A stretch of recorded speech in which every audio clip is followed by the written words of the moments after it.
తెలంగాణ ప్రభుత్వం బీసీలకు 42% రిజర్వేషన్లు కల్పించాలని నిర్ణయంతో ఈ రోజు వరంగల్ తూర్పు నియోజకవర్గంలో తెలంగాణ బీసీ ప్రజా సంఘం రాష్ట్ర అధ్యక్షుడు నాయిని భరత్ ఆధ్వర్యంలో ముఖ్యమంత్రి చిత్రపటానికి పాలాభిషేకం చేయడం జరిగింది। ఈ సందర్భంగా నాయిని భరత్ మాట్లాడుతూ బీసీ రిజర్వేషన్లపై కేబినెట్ తీర్మానాన్ని స్వాగతిస్తున్నాం।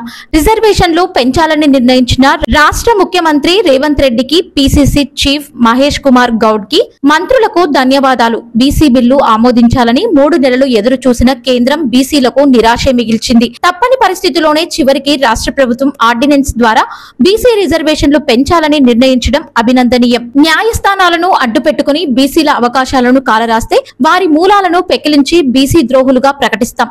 బీసీ రిజర్వేషన్ల విషయంలో కొన్ని పార్టీల వైఖరి అమ్మ పెట్టడు అడుక్కోనివ్వదన్న చందంగా వ్యవహరిస్తున్నాయి।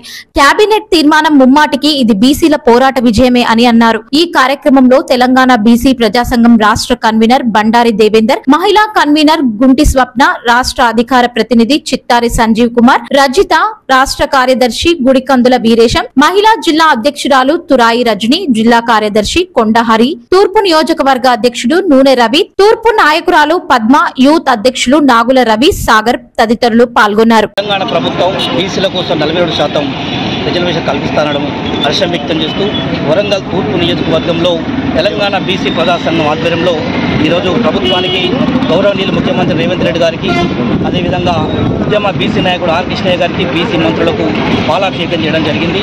మరి ఇచ్చినటువంటి మాట నిలబెట్టినందుకు కాంగ్రెస్ పార్టీకి ధన్యవాదాలు। ఆనాడు జూడో యాత్ర రాహుల్ గాంధీ గారు చెప్పిండు, ఇది కులగణన చేస్తా అని చెప్పి ఇచ్చిన మాట నిలబెట్టుకున్నారు, ధన్యవాదాలు। అదేవిధంగా కామన్ డిక్లరేషన్ పేరుతోని 2 డిమాండ్ చెప్పిండు, ఇది ఇలా నెరవేరింది।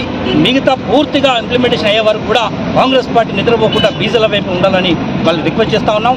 ముఖ్యంగా అఖిలపక్ష పార్టీ నాయకులందరికీ కూడా పేరు పేరున బీసీల వైపు ఉండాలని దయచేసి ఏదైతే స్టేట్మెంట్ ప్రభుత్వం ఇచ్చిందో దానికి వ్యతిరేకంగా పనిచేయకుండా కాంగ్రెస్ పార్టీ నిర్ణయాన్ని గౌరవిస్తూ మరి గొడవలు చేయకుండా బీసీల పక్షపాతిగా ఉండి అందరూ కూడా రాజకీయ నాయకులు పనిచేయాలని చెప్పి ఈ సందర్భంగా తెలియజేస్తూ, ఏది ఏమైనా కూడా రానున్న రోజుల్లో బీసీలకు సముచిత గౌరవం కల్పించాలి। రానున్నటువంటి నామినేట్ కార్పొరేషన్ చైర్మన్లు కానీ మిగతా పదవుల్లో కానీ బీసీలకు అత్యధికంగా శాతం బీసీలకు రేట్ ఇచ్చి గౌరవించుకోవాలని చెప్పి సందర్భంగా తెలియజేస్తున్నాం।